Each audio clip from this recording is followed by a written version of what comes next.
Recording. Okay. Hello everyone, welcome. Mariana and I are happy to welcome you at the last seminar of Art in Conversation. Today the session is dedicated to learning from fiction. As usual, we invited two experts that have different background to discuss and share their point of view on the same topic. After the two talks, we will open the discussion and everyone will have the chance to ask a question or share a comment. So you can either type your question or raise your virtual hand and we'll give you the opportunity to ask your question. Now, I would like to introduce our first speaker, who is Anna Abraham, who is a professor at the University of Georgia. Professor Abraham studies the cognitive and brain basis of creativity and other aspects of the human imagination, including reality fiction distinction, mental and time travel, self-referential and social cognition, and mental state reasoning. Her educational and professional training has been within disciplines of psychology and neuroscience, and she has worked across a diverse range of academic institutions and departments all over the world, all of which have informed her multidisciplinary focus. So, Professor Hebron, thank you very much for accepting our invitation, and we look forward to your talk. Great. Thank you so much for the invitation, Marina and Nicole. This is a great opportunity just before Christmas to present some of my thoughts on this a topic that greatly interests me, and I rarely get to talk about it, so I'm glad for the opportunity. The question we're talking about today is, can engagement with fiction influence our cognitive abilities in everyday life? And so how I'm going to do this is to sort of first parse what each of these terms kind of are referring to, just so that we have some clarity. So I'll start with fiction. And I think what we mean by fiction in the context that we're talking about today is, we're talking about narrative aspects of fiction where we portray imaginary events, characters, works of fictions like novels and tales. Anything that has a strong narrative component is what we're looking at when we're thinking about fiction, and for this particular presentation. And further on, what I understood from the question is that we're focusing really on engagement with fiction, which is as a reader, for instance, or as a consumer of fiction, and not so much on the creation of fiction. So just to sort of put it out there, that this is how I understood the question, to reflect a specific type of aspect of fiction and a specific context in which we engage in fiction. Given that context, though, there's a lot of diversity that we can think of when we think about fictional worlds. We have to think about mediums in which we engage with fiction, the forms that differ both within and across cultures, the possibility or the probability of the fictional realm relative to our own reality, and certain other aspects of how we engage. That is at the level of the fictional worlds, and the other is at the level of how we engage with it. So what modalities are being sort of tapped in any fictional experience? What is the degree of interactivity we have? The degree of imaginative engagement or physical engagement that's involved. So within this context, of course, it's just so there's a lot of diversity in the kind of things that we think about just when we talk about fictional worlds and how we engage with them. So that's the first thing I thought I should sort of place where I'm coming from with this. The second aspect is the word cognitive, where, again, as a psychologist, it's very specific what is meant by cognitive here. Typically, we talk about what we mean by cognitive is that we're referring to sort of internal mental processes that are essentially not directly observable, the aspects of the mind that are not observable and not directly observable. And so we kind of infer as to what they are based on other indirect measures, for instance. The early idea is cognition is everything that is the mind. So the stimuli from the external world sort of impinge on our senses. We make sense of this, and all of that happens in a context that is cognitive at some level, and then we might or may not respond to what we see, but that is separate from the cognitive spectrum. So in more modern times, let's say we have information from impinging on our senses. Let's take this picture of a rose. What happens is that our eyes pick up on this light information. This gets sent to the brain that processes this, and then our minds make sense of this and we perceive a picture of a rose. We may not need to respond in this particular case in any particular way when we look at the world around us, but in other cases we might need to respond. So if you see a snake around you, for instance, your response might be to move yourself away from that situation. So our world, our cognitive systems essentially allow us to make sense of the environment. And in this, I would include not just the external milieu, but also the internal milieu, what's happening within you. Physically, let's say if your heart starts to beat fast, you become aware of your internal milieu, for instance, and also allows us to respond, act appropriately. The study of our cognitive systems is essentially covered by 3 disciplines: cognitive psychology, where you understand cognition by observing behavioral performance; cognitive neuropsychology, where you observe and understand cognition by looking at differences in behavioral performance as a function of group. It's usually typically clinically based; and cognitive neuroscience, the latest edition, which is to understand cognition, looking at behavioral performance and related brain function. So, for example, you can look at social cognition by looking at how people, children or adults, perform on specific social cognition tasks. You can look at it that's cognitive psychology. You can look at it from a cognitive neuropsychology standpoint by looking at clinical groups that are examining clinical groups that are associated with specific deficits. In the case of autism, for instance, a specific deficit is in the social domain. And you can study sort of the brain basis for certain types of social cognition. And now, of course, we can combine all 3. So you could study children with autism performing a social cognitive task and looking at their brain function while they are doing so. And that essentially allows us to understand something about the cognitive systems involved in those sorts of processes. When we think about how to understand the human mind, the dominant model, and there's a lot of reasons to believe that there are many flaws with this, but for the purpose of this talk, let's say the idea that the dominant model is that of human information processing based on sort of computational metaphor, and cognitive processes are essentially captured by the spectrum in between this picture of sort of dark orange, light orange, and yellow. So stimuli coming through our senses that are there to pick up on specific information. The minute we start to make sense of it, attend to it, start to perceive it, the cognitive system is essentially in flow. And it is involved in all of those aspects of processing all the way till, when we decide to respond or not and make a plan for how to respond. And then the pure response execution size happens in the action domain. So then the question is, which part of the human mind is affected by fiction? I'm just kind of bringing all this here to say, when we think about the cognitive system, we need to figure out what aspect of the cognitive system are we speaking about? Is it all of it, or is it only some of it? What do we mean by engagement with fiction as well? We know what fiction is and we know what cognitive abilities are. When we think about engagement with fiction, again, we can think about ways in which this can be sort of a way in which all of us engage in normally, and many people engage in a very extreme way. So let's take the extremes first. Here's a sort of extreme but perhaps innocuous example. When you engage in a fictional world so much and that it moves you and inspires you so much to partake of that world and contribute to that world, as is the case with fan fiction, which is sort of proliferating in our cultural in all of our cultural spaces. That's innocuous because it doesn't typically hurt anybody, for instance. On the other extreme, you have an extreme sort of reaction to a fictional experience where your understanding of reality starts to get blurred. And this is the case with like super fans, perhaps, but certainly stalkers who, the kind of stalker who's kind of intimacy seeking, where you get fixated on a celebrity based on a specific role that they play. They seek intimacy with that person because they feel like, I know this person, right? So that's a breakdown of how engaging in a fictional space can cause it to blur into reality. These are extreme cases. But most of the time, when we think about fiction, how we engage with it, we have to understand that this is a really stable, normal way of engaging with the world. Narrative art forms have existed since any kind of recorded literature has existed. There's no culture that we know of that does not have any sort of narrative form.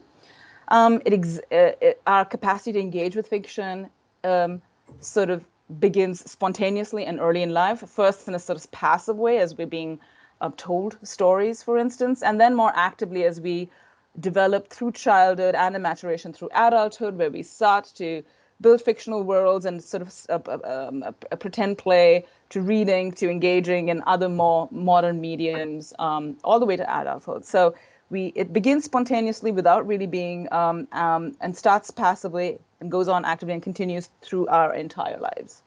So that's the normal way that is common to all of us. And there's a lot of ideas about how this happens and why this has happened. Among the more comprehensive models is that of Brian Boyd, who essentially talks about our capacity for being drawn to fiction, engaging with fiction, how actually fiction changes us based on all of these other faculties that we've developed as human beings for play, for language, for imagination, and so on. So he says, for instance, I'll read out this quote: once the strong existing predisposition to play combined with existing capacities for event comprehension, memory, imagination, language, and narrative, we could begin to invent fiction and to explore the full range of human possibilities in concentrated, engaging, memorable forms. First language, then narrative, then fiction created niches that altered selection pressures and made us ever more deeply dependent on knowing more about our kind and our risks and opportunities than we could ever discover through direct experience. Okay, so his model is strongly based on the work of Daniel Dorr, where, for instance, this quote here says, first we invented language and then language changed us. Brian Boyd goes further to say, to adapt Dorr's dictum, first we invented stories and then they changed us. Okay, so when I would think about how fiction changes us, the question was how it changes our cognitive abilities. And I kind of, as a psychologist, perhaps would say, well, we have to think about intervening factors here as well when we think about how fiction changes us. We need to think about motivational factors. Why am I engaging in this? Is it because I'm forced to do so, or is it because I kind of like to do so? Volitional aspects are really important here. You know, children being read to as opposed to reading by themselves. The type of emotional engagement that I'm seeking to gain from engaging with fiction is also an important part of why we engage with fiction. I'm going to talk about some studies that look at personality and identity and how that shapes why we engage with fiction, as well as the role of socialization and cultural norms, and so on. In general, though, what I'm trying to point out kind of in this talk is that we cannot understand how fiction changes our cognitive systems without understanding the impact of how non-cognitive factors play a role here. Okay. And this is actually also really important when considering the ecological validity of lab-based empirical approaches when trying to engage with this question. Because if you look at it from a purely cognitive standpoint, without considering all of these other factors, you stand to not really understand the whole picture. So with this, I approach the question as a whole. Can engagement with fiction influence our cognitive abilities in everyday life? I think the answer is a very resounding yes. And what I'm going to do is to pick selected papers that have explored this to show how different aspects of that cognitive system that I sort of introduced you to, all of them are affected by fiction. So let's take this, the work of Jacqueline Woolley, who has explored the reality-fantasy distinction and the development of the same through childhood. And her work, for instance, shows that fictional characters who actively impinge on our reality are seen as more real than fictional characters that don't. So, for instance, children find SpongeBob SquarePants, for instance, to be a more fictional character than Santa Claus, because Santa Claus sort of does make an appearance once a year in our lives, and so it's not enough that the immediate coding of what is fictional and how fictional they are, how close they are to our lives, is something that is spontaneously learned when we are exposed to that story. So it's not just that there's a fictional realm. The way we approach fiction is very strongly tuned to what role does this fictional experience play in my real life. And this is kind of more drawn out when you look at developmental and how you sort of differences when you compare children who come from sort of who went to church or parochial schools, for instance. They sort of judge, compared to secular children with no such exposure to sort of religion, children who come from some more religious backgrounds essentially judge characters in religious stories to be less fictional, okay, and more than that, secular children, more than religious children, are likely to judge protagonists in fictional stories to be more fictional as well. Okay, so your ready experience of the world and how you then engage with fiction doesn't just affect you, it affects you insofar as how you see the world generally, and that is dictated by things like social cultural norms and socialization. Other things matter as well. So in this culture, in this particular study, they looked at how children were going to sort of learn about, learn facts and so on based on the kind of world that they were learning this from. And they found that children were more likely to generalize content if the fictional world is similar to reality. Okay, so again, we spontaneously code. For what matters is not just that there's information there, but how similar is it to what we know from our own world? And this is also true for like the transferring of problem solutions. They're children less likely to transfer problem solutions from stories about fantasy characters than from stories about real people. Okay. So all of that is to essentially say when we think about the real world versus fictional world, a lot of things matter, including the relevance of the particular word to our own lives and how closely tied they are. Let's go to another way of thinking about why we engage with fiction. This is sort of looking at these kinds of some studies that look at preference structures, really talk about the role of the individual and how we choose to consume what we do, right? So if you look at this particular study, it's a kind of fascinating one to try and understand why we engage with fiction. And they sort of did this huge study with 3,000 individuals and essentially came up with 5 types of categories or dimensions, right? So when you break it down using different forms of factor analysis, you can say, well, you can define fictional experiences as being sort of engaging in for highbrow or lowbrow needs. Highbrow would be if you were looking to satisfy preference that was aesthetic or cerebral. Lowbrow would be for more communal or dark or to get a thrill out of things. And what they found overwhelmingly was that people are really just not passive recipients. It's not like you can just throw fiction at someone that will change a person. People actively seek out entertainment that reflects and reinforces aspects of their personality. So that's something I really want to send focus on, that the idea that we are passively receiving stories is not entirely, that doesn't square well with what this literature is telling us.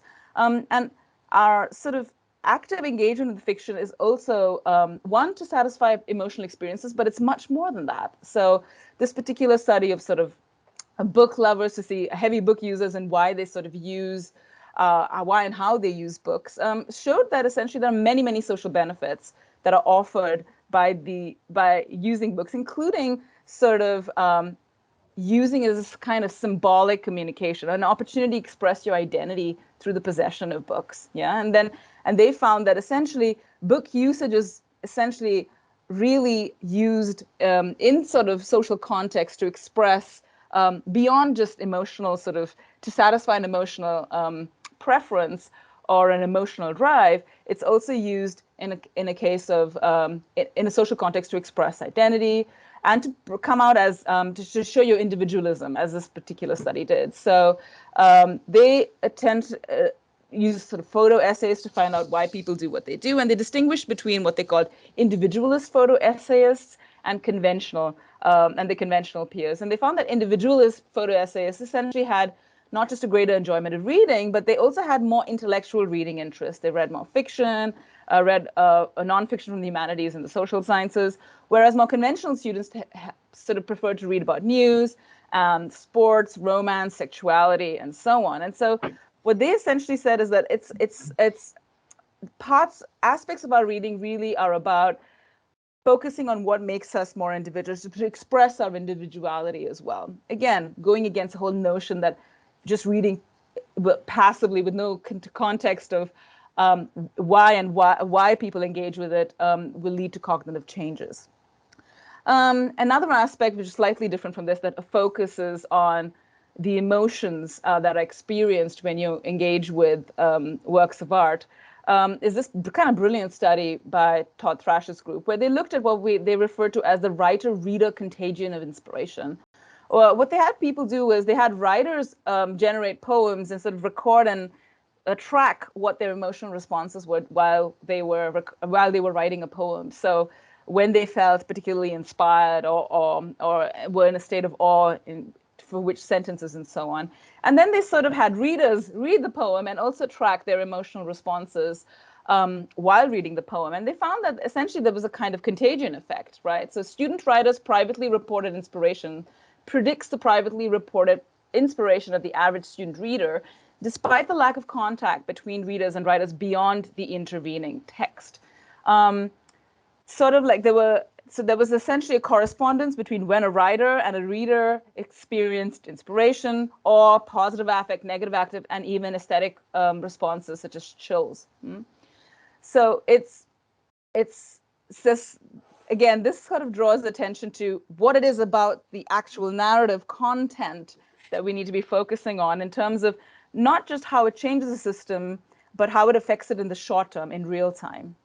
Not that if it affects it in the long term, but that experientially, in the immediate, you're having an experience that is not captured really if you only look at how does fiction affect your cognitive abilities in the sort of long term. Okay.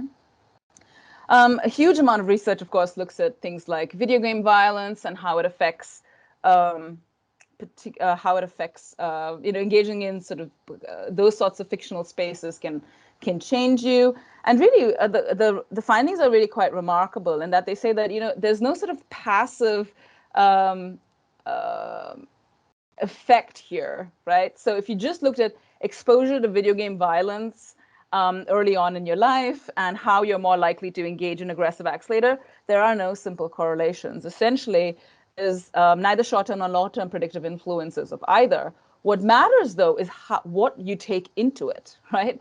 So if you look at what kind of roles people play, they showed that gamers' preferences for playing, for instance, evil characters were negatively associated with extroversion, agreeableness, and empathy. So and aggression was only sort of it didn't predict your own moral tendencies. Even the video games did not sort of predict aggressive tendencies, but was related to the level of low empathy in players. So there's, again, this kind of work suggests it's not like you just exposure to a violent game will make you more violent. What you take into it as your personality disposition is a more critical factor of how you engage with those worlds, with preferences in those worlds, and the aftermath of what happens.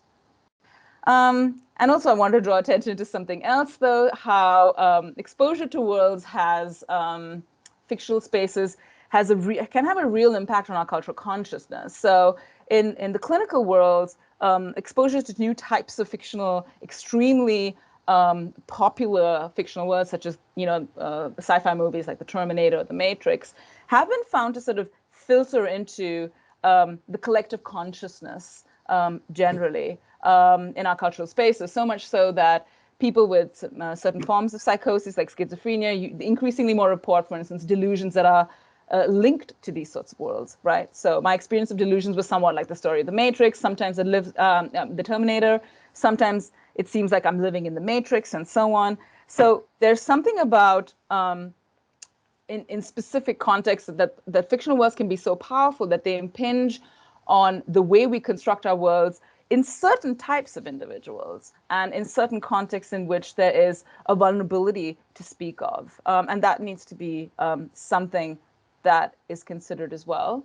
And on the other hand, the positive effects of are also there. So engagement with fictional spaces has been found to also lead to, things like a willingness to disclose and seek mental health treatment and so on. So exposure to this particular show, Monk, someone who suffers from obsessive compulsive personality disorder, led to a wave of more active healthcare seeking from people who were exposed to that show.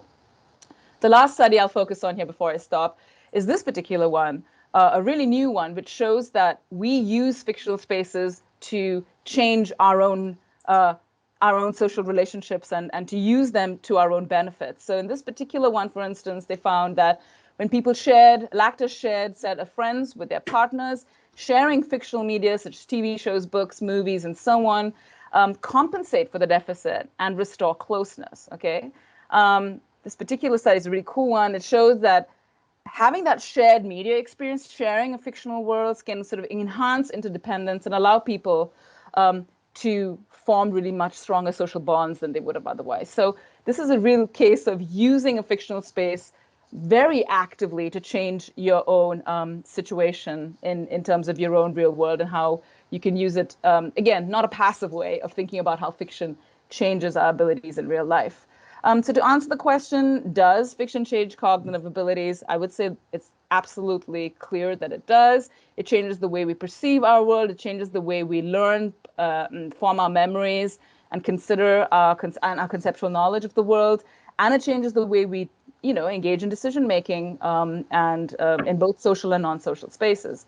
But I think it's really important to consider the non-cognitive factors, and to consider the fact that this is not a passive thing that happens to us, but that we are actively sort of curating the way we engage with fiction, and it really does matter how we go about doing things. This is some of my own work, and for people who are interested, where I've kind of explored similar questions. A recent paper that's going to come out next year is one in which I explore how we tell the difference between the reality fiction distinction. And I propose a new model called Blinks, where I say implicit understanding of this distinction is derived by the fact that the worlds of fiction relative to reality are bounded, inference-light, curated, and sparse, which is why it allows us, we can seamlessly keep them separate, and we can engage in fictional worlds with almost no risk to ourselves. With that, I want to end here, and I thank you for your attention over these 25 minutes. Took 5 minutes extra. Sorry about that, but thank you so much. Thank you very much, Anna. That was very interesting. Thank you so much. I'm sure we have a lot of questions and comments on that presentation, but we now go to our second speaker. It's Gregory Curry, Professor of Philosophy at the University of York. Professor Curry is well known for his work on philosophical aesthetics and the philosophy of mind.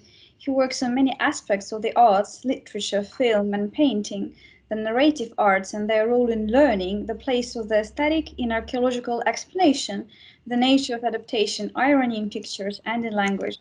Professor Curry published several books on fiction, including The Nature of Fiction and most recently Imagining and Knowing in 2020. He's currently working on a book on learning from fiction, fiction and cognition.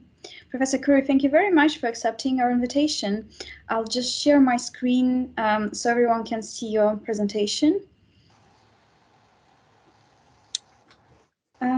Just let me know if you can see it. Yeah. Yes, can you hear me? Yeah, we can hear you. Yeah. Okay. Trying to make it. Okay. Shall I start? Yes, thank you very much. Yeah. Okay. So I've taken my topic rather more narrowly, I think, using the title given earlier, which is Learning from Fiction. So I'm going to speak about specifically aspects of cognition in relation to fiction that are the most obvious candidates for cases of learning from fiction. Second slide, please. Okay, so when we talk about this, it's often difficult to get a sort of sense of where the dispute might lie, because I think on reflection, most of us will agree to a number of propositions. So nobody thinks that all fiction produces learning. I think we all accept that fictions are capable of producing error and ignorance as well as learning. So that's not in dispute. I don't think there's much dispute that fictions do influence people's opinions and may influence people in other cognitive ways. The problem is then to identify situations where those influences would count as learning rather than merely some sort of other kind of cognitive change.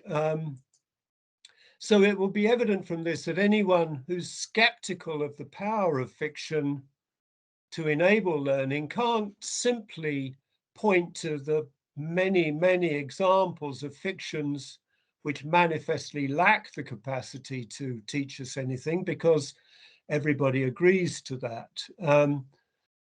Nor is a sort of wholesale skepticism, and I am a sort of part-time skeptic in this area, but a wholesale skepticism about learning from fiction, the idea that nobody ever learned anything from reading any work of fiction, that's not plausible either. So we can sort of knock off the extremes of the possible positions here. Next slide, please. Next slide, please. Okay. So what really is the issue here? Well, I think that the humanistic tradition, going back a very long way historically, has tended to occupy a position of kind of easygoing optimism, which takes it as sort of obvious that exposure to the right kinds of fictions, whatever that's taken to be, will result in valuable personal change. And I think in response to that, we ought to say that if you want to hold that position, you need some evidence to support it. And the evidence shouldn't be your own personal judgments about how much you have learned from fiction. We wouldn't accept that as evidence in other areas, and I don't think we should accept it in this one either. Next slide, please. So let me emphasize also what I take to be the rather wide scope of the problem that we're dealing with here. I think originally, or perhaps not originally, but several hundred years ago, the scope of the problem was somewhat narrower because the emphasis was essentially on learning as what we might call moral improvement. And you certainly see that in things like the writings of Dr. Johnson on Shakespeare. But I think we've moved well beyond that. And we can talk about learning from fiction, which doesn't, some of which may have significance for moral understanding and moral behavior, but there's many other ways to learn that we might want to think about in terms of learning from fiction. Also, learning is not just a matter of change of belief. There's lots of learning which doesn't involve belief at all, or at least not on certain views. So we learn to do things, we learn skills, we acquire abilities.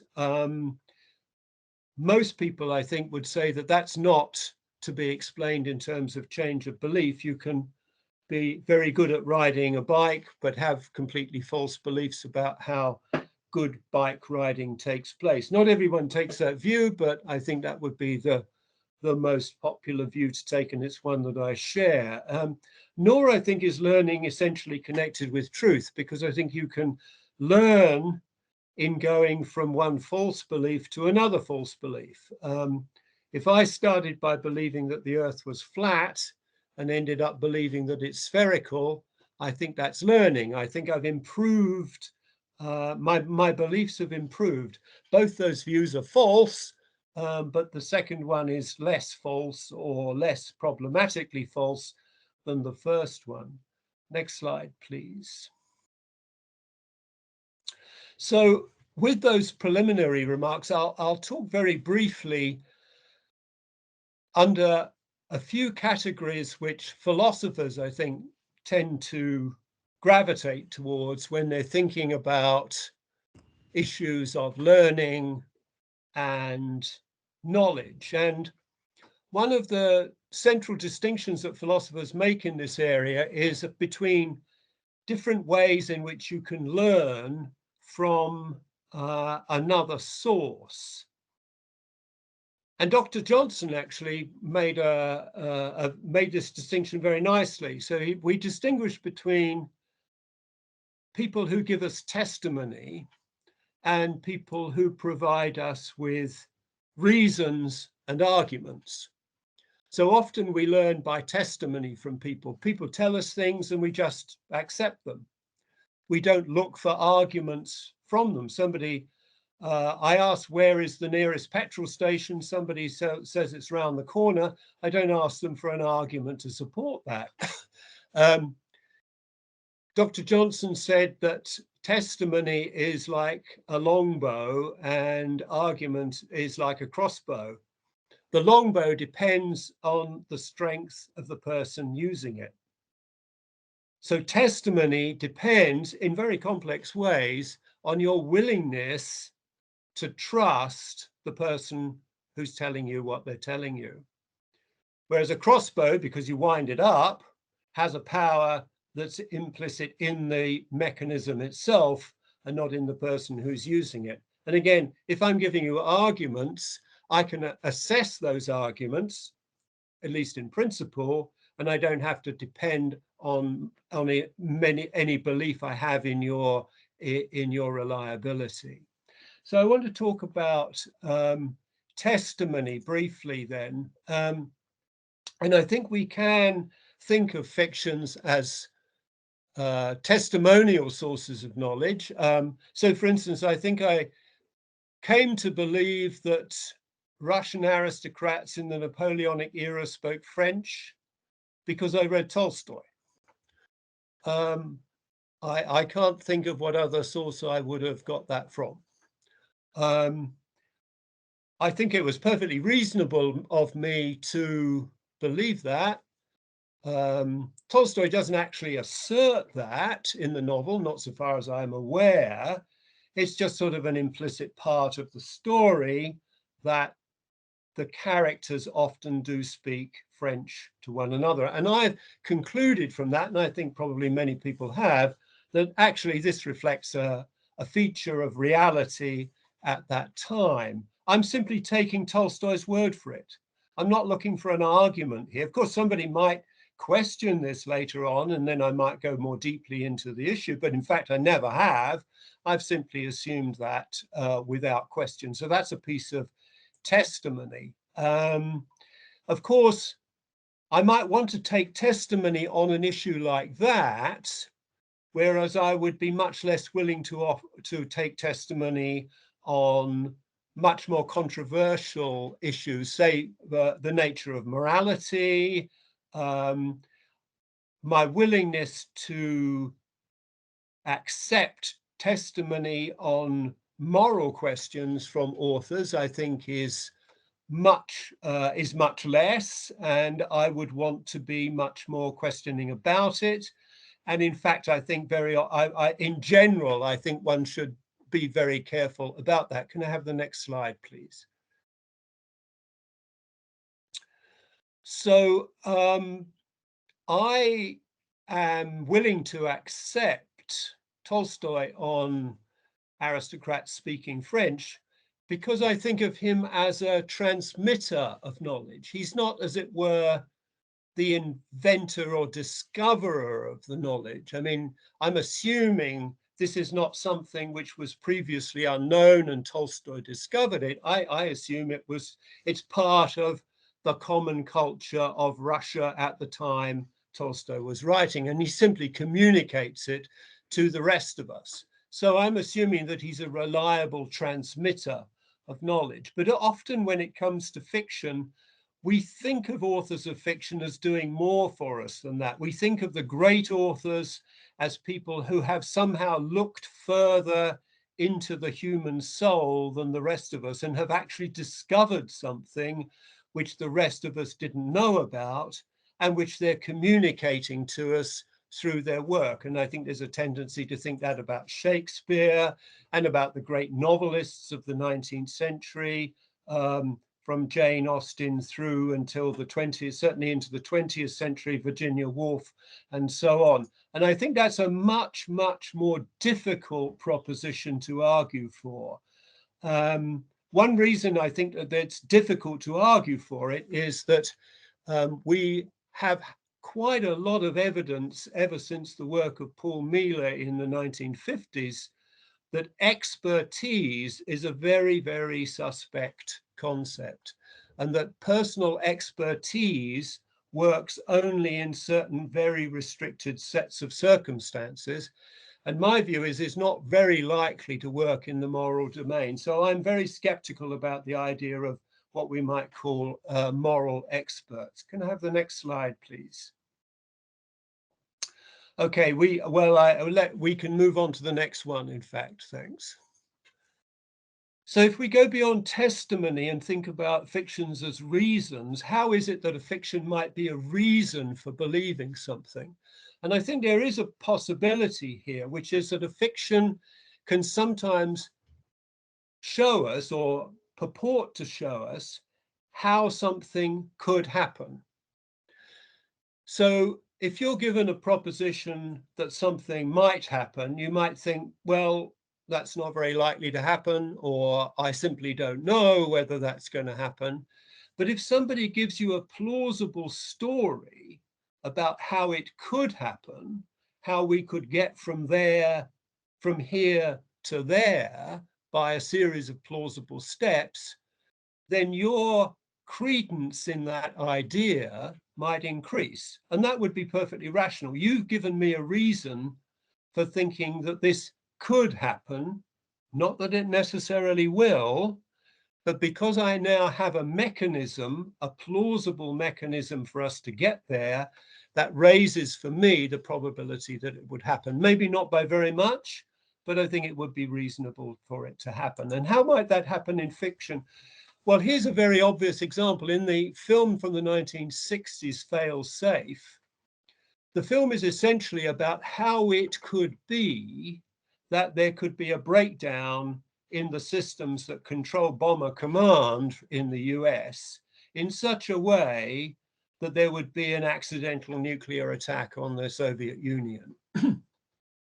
Now, if the film was realistic in its presentation of the possibilities here, then I think we could certainly say that we'd learn something from it. I mean, one of the problems with the film, as many people have pointed out, is that it actually misdescribes the setup at that time. I mean, don't think anybody wants to say that an accidental attack was impossible, but the way in which it's presented in this film turns out to be somewhat unrealistic. So there is a problem there, but in principle, I think we can see how it might be that a film could show us, or a fiction of any kind could show us how we could get from this position, peace, to an all-out nuclear war produced by an accidental attack. And that might make you think, well, nuclear war is actually more likely than I thought it was going to be. Could I have the next slide, please? And can anybody tell me how long I've been going for? How much longer I've got?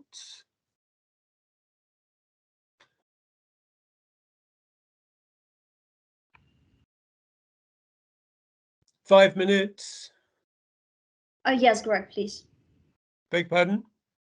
Yes, that's 5 minutes is fine. Yes, thank you. Okay, right. So with a film like Fail Safe, it's relatively easy to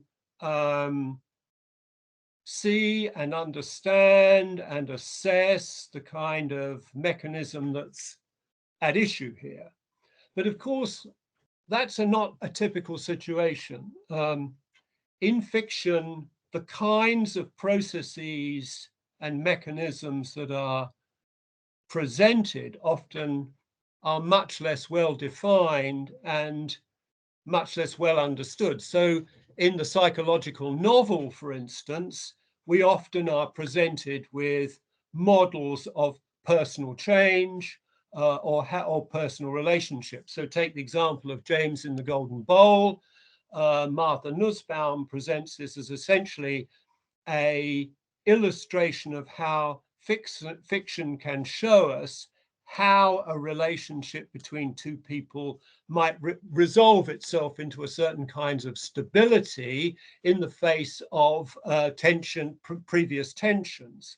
Now, the problem there, I think, is that it's very difficult to make any kind of rational assessment of whether the mechanism that's being presented to us, which in this case depends on ideas about metaphor, the role of metaphor in our thinking, whether that is in fact psychologically plausible. And additionally, of course, with a novelist like James, and James isn't alone in this, so he's rather extreme, the reading the novel puts us under an enormous amount of cognitive pressure just because it's so difficult to follow what's going on. The language is so difficult. So when you're under a great deal of cognitive pressure, you're much less likely to devote cognitive resources to thinking about those very difficult issues about, well, is this a very plausible model or not? So again, I think we have some grounds for if not outright skepticism, then some reservations about the capacity of fiction to present us with knowledge. Finally, and I'll have the next slide, please.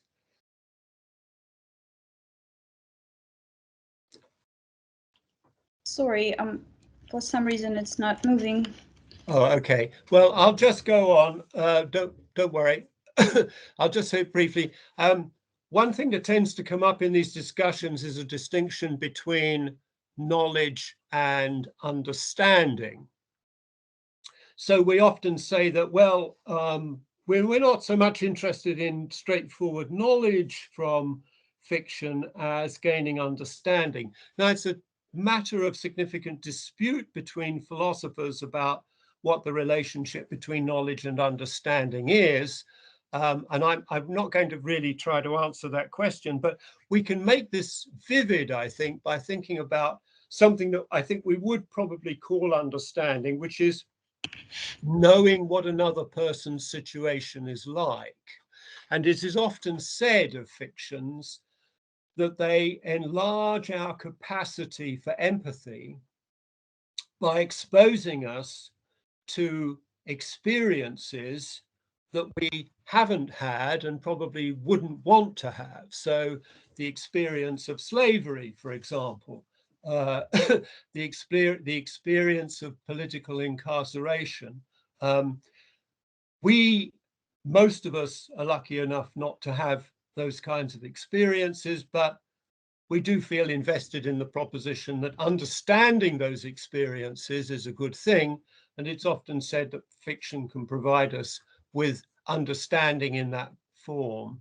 I think the problem here, and I don't say that this is an insuperable problem, but it does seem to me to be one that's underrepresented in the literature, is how do we distinguish between cases in which we do genuinely come to understand somebody's experiences and situations in which we fail to understand them, but simply think that we understand them. So if we're going to talk about understanding, we have to be able to talk about misunderstanding. We can't have a test of understanding which everybody passes all the time. If you can understand somebody's experiences, it must be possible to misunderstand them as well. But it's very difficult to see how one would ever know that one really did understand another person's experiences on the basis of reading, say, a novel or seeing a film, rather than what one misunderstood them. Of course, you may have a personal feeling, a strong feeling that you did understand them, but again, that isn't evidence that you genuinely did understand. Okay, so those are some of the categories that philosophers talk about when they think about these sorts of things. And those are some of the reasons why one might want to be very hesitant about the idea, about being very positive towards the idea that we learn from fiction. Thank you.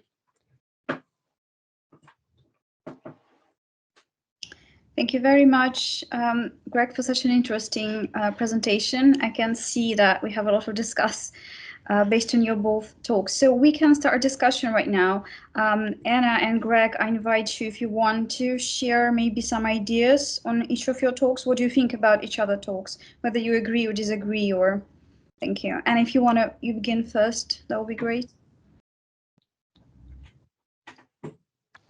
Yeah, I don't think it's a question of agreement or disagreement, at least for me. I think what is interesting for me, among the many things that Greg spoke about, was to talk about how do you really know that the thing that he last said, which was how can you really know if someone is that you've developed an understanding of a situation through fiction. And I think one way that I would think of might be useful to do that is to really distinguish between a sort of understanding of what you have read in terms of the narrative and an empathy to the situation. I suppose the question is,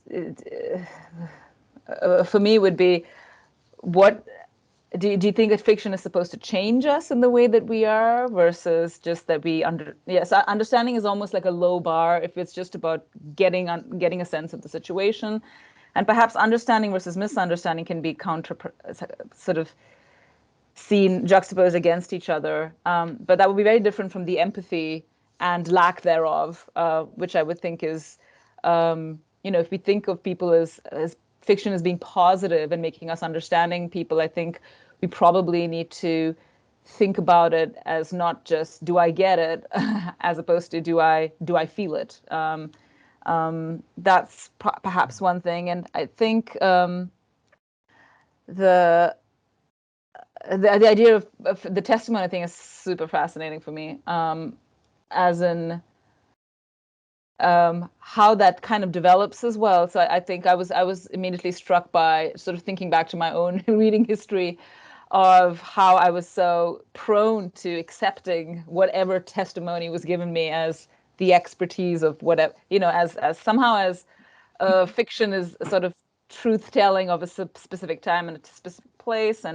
And now, as I'm older and stuff, I approach it more as a skeptic than I ever did before. And I was wondering how this idea of a testimony how good or accurate or reliable the testimony is sort of affected by just your exposure to how much fiction, how many different types of fiction, or generally about what you know about the world at large. I can imagine I'm more skeptical of fiction that I'm more culturally close to than things that are completely foreign to me. I'm much more likely to accept anybody who says anything about a world that I have only a passing familiarity with. It's in such a fictional realm that I couldn't hope to understand. And I also think it's interesting to think about in terms of the types of fiction that are really, as far as possible, from like a pure science, a kind of science fiction that is very different from our world, right? So how would that affect things that when things are very different from our own reality? How does that sort of affect the way? How is our understanding and empathy and so on affected by things that are really far removed from our own reality? So those are the sort of questions that I was kind of mulling over while I was listening to Greg. Okay, I'll just I'll be brief. So just on the test on testimony, I mean, it's an interesting empirical question. I don't know the answer to it, to the extent to which children develop some kind of resistance, as it were, to testimony. I mean, there's interesting work by Paul Harris and colleagues on children and testimony, which I think tends to show that children are a bit more skeptical about testimony than we might have taken them to be, and that they are certainly capable of being skeptical about the testimony of adults. How that works in fictional situations, well, we would have to look at that empirically, and that would be interesting. I mean, it's not, of course, implausible to suppose that as we grow older, we do become less less trusting of what is said in fiction, partly, I suppose, because our experience tends to throw up examples where works of fiction have not been reliable in ways that we thought that they were. So experience would be a teacher in this area. But I think it's an interesting question and essentially an empirical one, and I don't think it's been tested. Thank you very much. I have a lot of questions myself, but I'll just ask the audience. If anybody has a question or a comment, please let me know by raising your virtual hand or writing down your question or comment in the chat. I personally have many questions, but I think maybe one of the most important is how we define fiction. I think this question is important for me, for example, as an experimental psychologist, and I kind of wanted to know the opinion of you both on this. Because in psychological experiments, we usually study how people engage with fiction cognitively or emotionally when we show them images or videos and we tell them that they are real or they are fiction. The problem is that in both cases, these images are fiction because they are not actually something real which is happening. Like around me, there are, for example, people and they are real, not fiction. But as I look at you on my laptop, you are also real, but in a way you're fiction because I can't touch you, I can't really interact with you. So the problem is how do we define what is fiction and what is real? Because this is the basis of our research. How I define what I study kind of affects everything else. So it's just a problem which I really want to know your opinions. Thank you. I suspect that you will not do better by asking this question because you won't, you won't find philosophers agreeing about this. There are a few points. I mean, I think one important thing is that fictional things can also be real things. So, I mean, Napoleon was a real person and is also a fictional character in Tolstoy. I don't think there's any inconsistency between the idea of something being fictional and it being real. And there are lots of, most fictions involve a huge amount of reality. I mean, they are set in real places. They are set in real cultural milieus. In fact, I think if you took a fiction and asked yourself, well, what is going on in this fiction, you probably find that most of it was actually true. It's only when we move towards sort of fantasy, extreme forms of science fiction that we're moving away from that idea.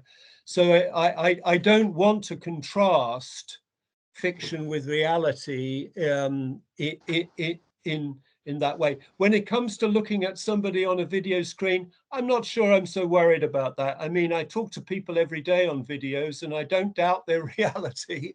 I don't think of them as fiction.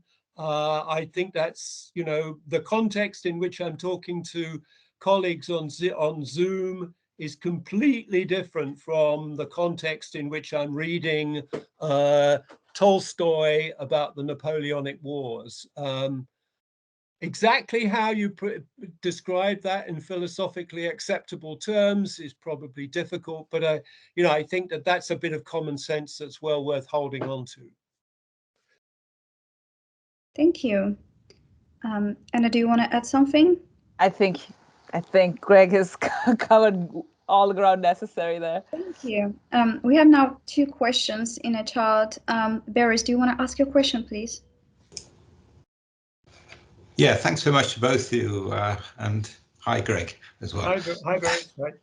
Yeah, so this is mainly directed towards Greg, but I think actually both of you have said things relevant to this. 2 thoughts, really. First is to your list of possible sources of knowledge. What do you think about adding as the source of new concepts and hypotheses? Because, I mean, Freud famously claimed to find a lot of his purported insights mirrored in literature, and whether or not you think he's right, I know we don't, you and I, nevertheless, it's actually valuable to have those perspectives, and of course there are plenty of other psychological insights to be got from, potential insights, hypotheses to be got from literature. So I'd have thought another category to add was learning new concepts and hypotheses. And the other point, rather distinct, is you made the interesting point about the possibility of misunderstanding being required, which I agree. But I think you also partly went on to explain how that's possible, because very often we might read some description in literature, think that's quite plausible, and then only come later from our own experience to either doubt it or to actually think it was right.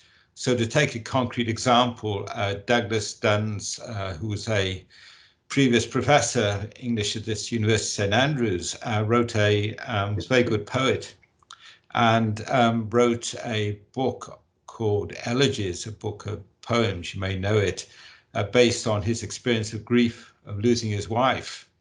And it's full of really interesting, I think, in effect, at least potential insights about that, concrete objects suddenly become completely tied to past experience, and you're partly grieving through thinking about those objects still in your life. And you may, through later on in your life, perhaps through your own experience of grief, come to think, yeah, that actually is right, or purportedly, or perhaps in other cases think it's wrong. So some of that possibility of misunderstanding requires one's own experience of the matter as well. And that seems to be a general feature of knowledge, of course, that it's empirically testable. So no, those are the two thoughts I had for both of you. I think that's very reasonable, Beres, but it'd be good if Anna responds perhaps on this point. Sure. I haven't very much to say other than I think you're right. So maybe Anna has something to add to that. I'm not sure I fully understood it, but I mean, I think I would say when you're talking about, I went down another chain when you're talking about grief and how that has an effect on how we approach fiction. And I think when I think about fiction in terms of, well, is it knowledge? Is it that it's almost like we're assuming that it somehow holds a truth function that is similar to learning a fact. And I would think of fiction as much more capturing the truth of some form of experience. So when one goes through through difficulties in life, very often you might, I was speaking to someone about this earlier today, when you're younger and you don't know, when things are happening to you and you're really experiencing it in a sort of raw way, fiction, whether it's music, books, whatever, they're usually a nice pass to like get into another space that can be sort of like a distraction space, and you're learning new things. You're able to find solace perhaps in some of that. Later on, as you get older, very often fiction becomes quite hard to deal with in a time of trauma or a time of grief, because everything is possibly the experiencing that you're reading about sort of resonate with some aspects of it, will resonate with what you're experiencing yourself. And then it becomes very hard. It can't be seen as much of a distractor. Very often people, and I've done this myself, will avoid fiction in times when things are quite hard. So I think there's something about the fictional space in which I'm not sure if knowledge is the right word, or testament, if we should be thinking about it as a way in which we are gaining factual knowledge that is emotionally sort of just has like as unemotional or something in some way. I think it's much more to think about fiction as a space in which we are seeing simulated experiences of how people go about their daily lives or their exceptional circumstances. And that is much closer to not so much a semantic way of thinking of the word, but an episodic way of thinking of the world. And so when I think of, are we gaining knowledge about the world, I would think fiction is probably better understood as a way of, are we gaining episodically relevant knowledge about the world? I don't know if that makes sense, but and in that there's no right or wrong, right? It's not about misunderstanding or not. It's like this is somebody's way of seeing it, and it might be similar to or different to your own, but there are many so-called many sides to the story, and that's what's powerful for me about fiction in terms of being a sort of mirror to knowledge that is personal, that is cultural, that is collective, and the parts of it that are about what a particular place felt like, looked like, smelled like, was like, it's just the setting. But but fiction is powerful because it's about stories.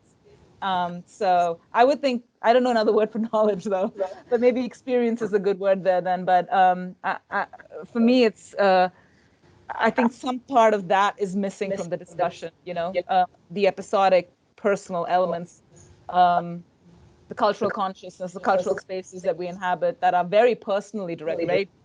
Have a personal significance to us. That needs to sort of enter how we consider knowledge as not this sort of tome of facts, because that's not, I think, the point of fiction.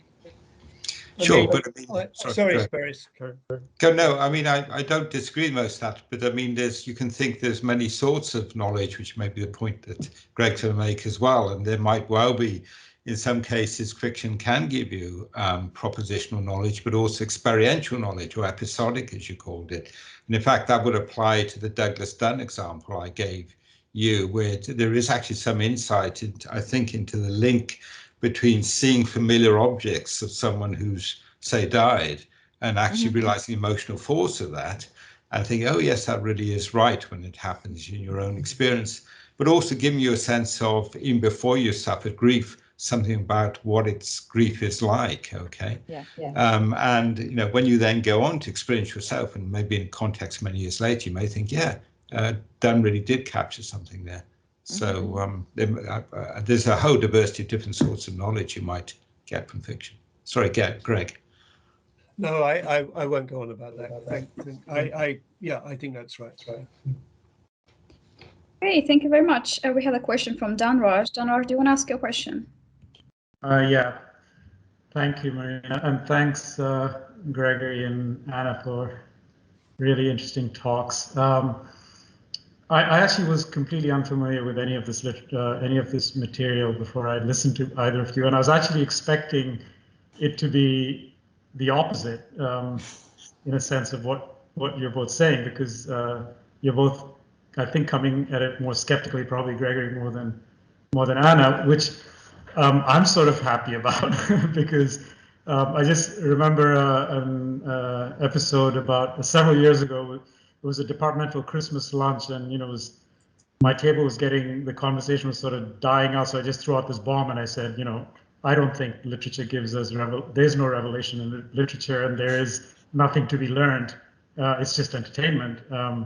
And of course, everyone at the table sort of seemed to think the opposite. So I was the sole person defending the position. I think I was being a little advocating that position. Sorry?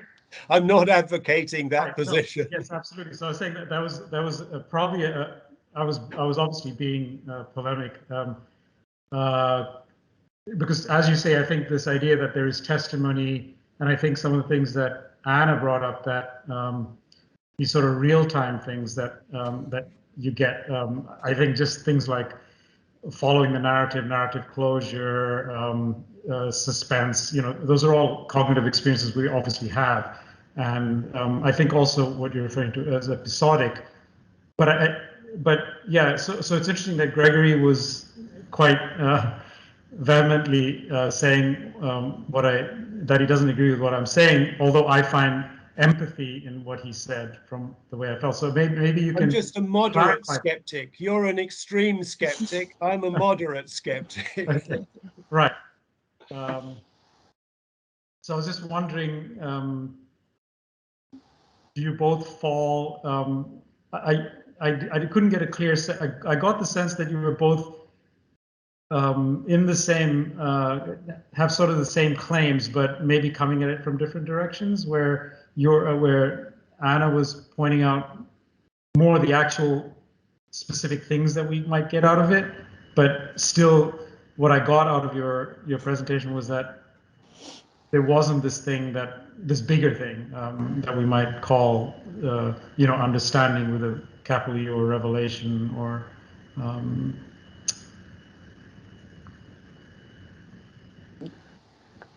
Greg, do you want to take that first? Well, I mean, as I say, my skepticism is modest here. I mean, I'm sure that lots of people have learned lots of stuff from fiction. How sort of significant that learning has been, how morally important it has been. I mean, it's easy to make inflated claims about the civilizing capacity of literature, and we do hear those very frequently. I think that is just stuff that we need better evidence for than we have. Whether we will ever really get that evidence, particularly about historical circumstances, is hard to see. But a question that's hard to answer empirically doesn't become a non-empirical question. I mean, if it's an empirical question, it needs an empirical answer, and philosophers shouldn't be pronouncing on those issues, which I have to say, I believe to a considerable extent they have done in the past. Yeah, I would say what I got from both the talks, my own included, was that it's not enough, at least what I was trying to say is that it's not enough to say that something changes. It's much more important to understand why and how and to what extent, and how there are all these, and how what do we mean by change anyway? And I don't take a moral position about, whether it's good or bad and so on. I think it actually is interesting to consider this question given how fictional experiences, how we sort of take on fictional experiences, sort of changing with the times as mediums change and so on as well. So our exposure, so if we have a certain idea about how fiction changes us, and if we're taking on fiction in different ways now, so for instance, there's much more consumption of fiction through the visual form, right? Through online services like Netflix and so on and so forth. There's just much more of that going on. How does that impact the way we think, feel, respond to one another? And so I think the questions are really important one to ask. And it doesn't matter if it's really open and we're not entirely sure where it's going, but it is important because the way we spend a lot of time engaging in fictional worlds. We spend a lot of time, energy, money doing this. And it's interesting to me to consider, our tastes changing? Are things getting more interesting? Are things getting more bored? Are we becoming more homogenous in our tastes? What does that mean in general? How does that affect us as a species and so on? So I think those are exciting questions to kind of ask and consider. And at the root of that, it comes with these philosophical or psychological neuroscientific ways of looking at things where you think, well, what do we know about how our systems are altered, or how do we make sense of what we gain in these situations? So I think the way I would say is there's a lot that we don't know, but all of these questions are really important given that how we engage with fiction is changing rapidly, and it will have effects on our, on our society at large, the kind of stories we tell each other, the kind of stories we share, and what means we're using to share them. Great, thank you. Thank you very much. I can also see that Nicole has a question. Do you want to ask a question, Nicole? Yes, thank you very much, Marina, and thank you both for your talk. I just when we talk about fiction, I always there's a quote by Nabokov that always comes to my mind, and the quote goes something along the lines of like an infant reader will focus on the narrative, and a teenage reader will focus on the moral of the narrative of the art, and instead an adult reader will focus on the way the text is written, or the way that a certain artwork is brought to life. So perhaps this is more of a question for Anna, but I would love to hear Greg's opinion about this. But I wonder, Anna, you talked a lot about, you focused a lot about the narrative and the way that people engage in stories. But there's the ways the stories are told are also very important, especially when we talk about works of fiction and works of art.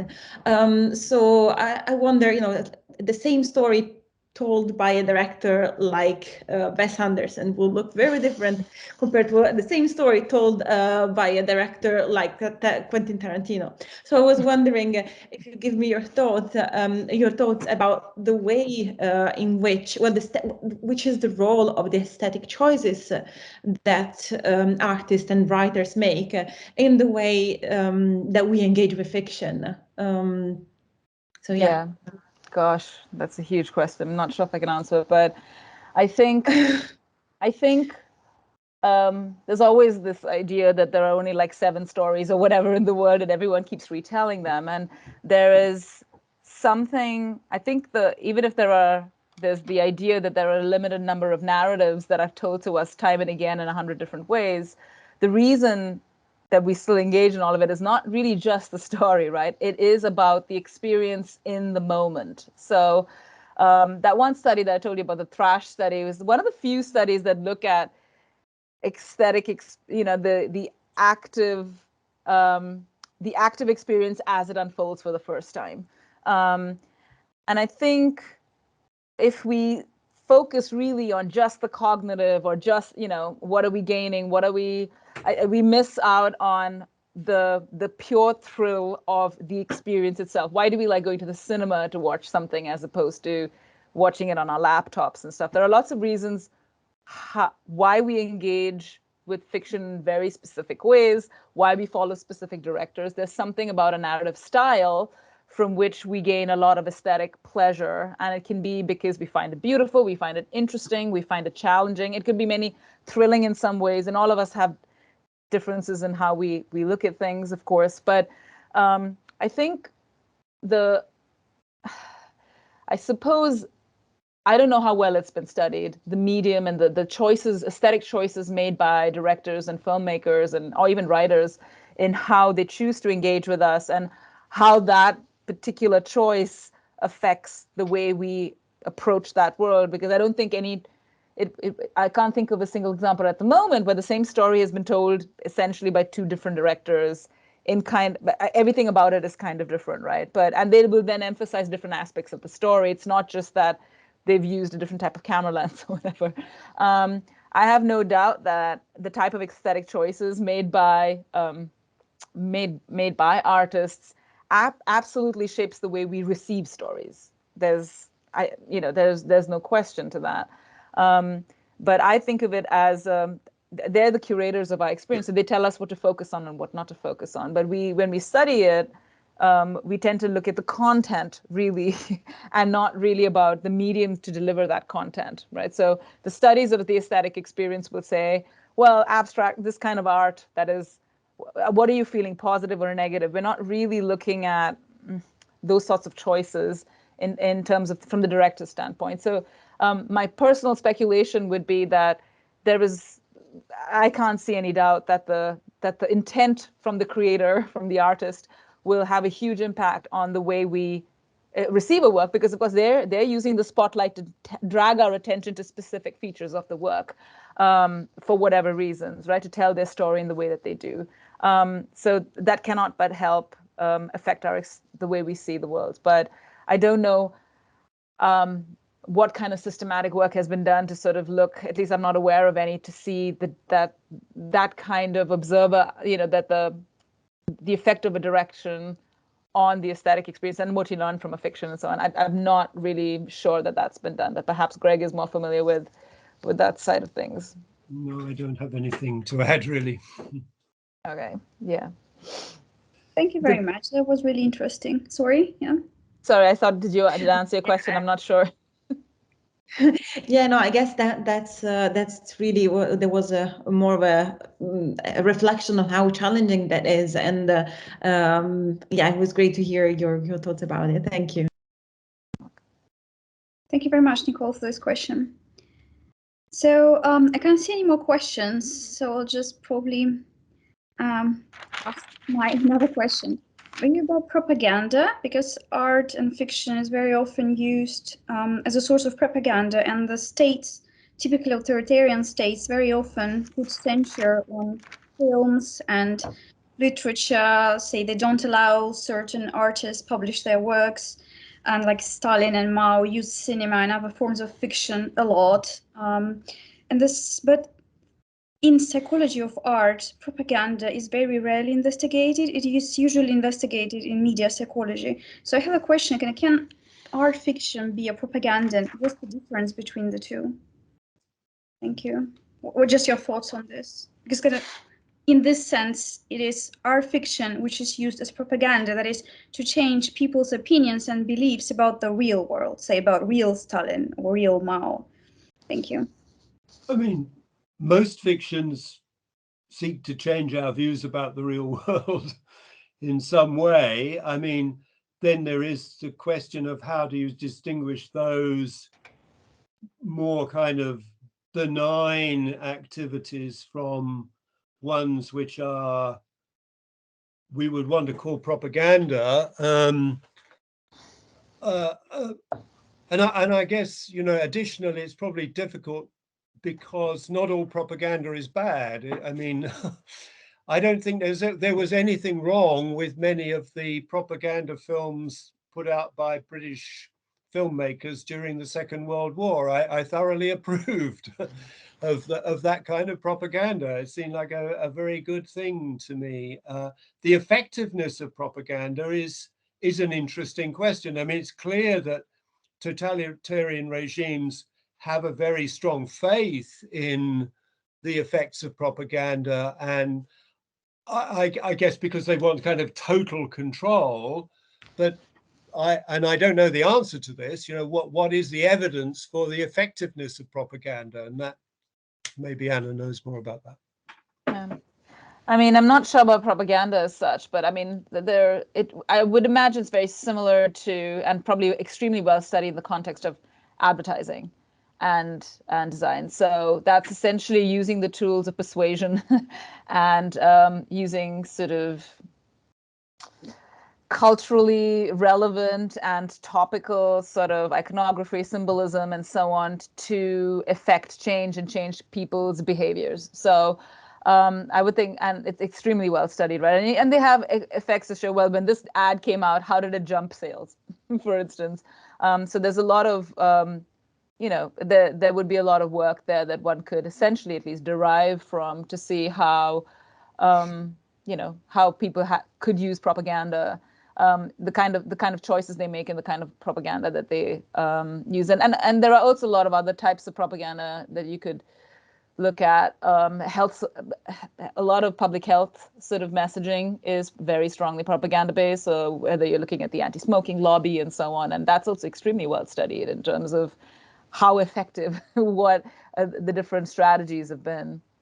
So it's been shown that, you know, telling people a lot of the pointing out the health, unhealth, you know, the fact that the health information is no longer pointing out that information is no longer very salient or effective or useful in getting people to stop smoking, for instance, right? So you might have to use another strategy that's a lot more sort of shocking the system, or using the kind of imagery that is going to disturb you or disrupt the way you think about things. So I think a lot of public health service messaging will tell you the other side of the propaganda story, which is getting people to change. And they have to follow up on how effective their strategizing was. So that would be a good place to look, I imagine. Thank you. Yeah, it's just interesting that for some dictators, controlling the media was not enough, and they always tried also to control fiction a lot. It looks like it is as important for them as to control newspapers and TV and radio and whatnot. Thank you very much. So I think we don't have much time now. We have to close. Nicole and I, we just want to say how thankful we are to our speakers, to the audience who asked such interesting questions. Thank you all very much. Nicole, do you want to add something? Yes, so much. Thank you so much for the opportunity. Thank you. Okay. I hope you have a great Christmas break. Okay. Absolutely. Bye-bye.